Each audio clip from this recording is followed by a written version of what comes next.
บ่เหลือเงินเป็นเหตุ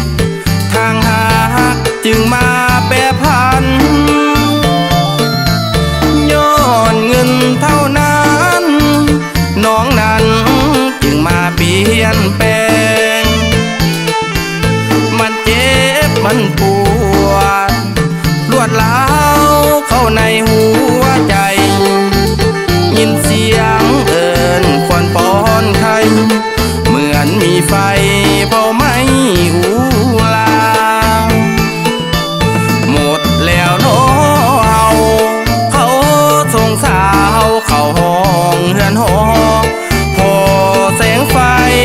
นับน้องเขาคงยี่อ้อสื่นสุ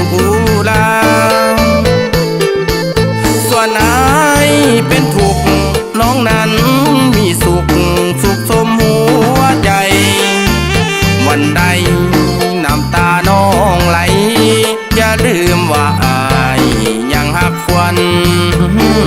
ยืน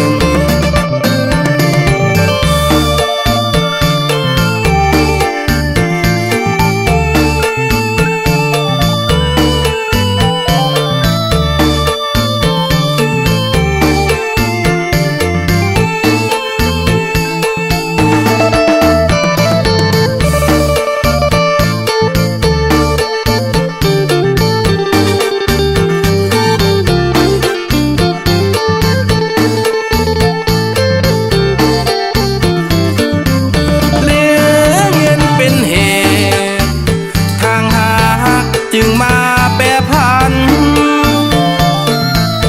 ย้อนเงินเท่านั้นน้องนั้นจึงมาเปลี่ยนแปลงมันเจ็บมันปวดรวดร้าวเข้าในหัวใจยินเสียงเอิ้นควันป้อนไข่เหมือนมีไฟเผาไหม้อูลาแล้วเนาะเขาส่งสาวเข้าห้องเฮือนหอพอแสงไฟนับน้องเขาคงยี่อ้อสื่นสุลาส่วนอายเป็นทุกข์น้องนั้นมีสุข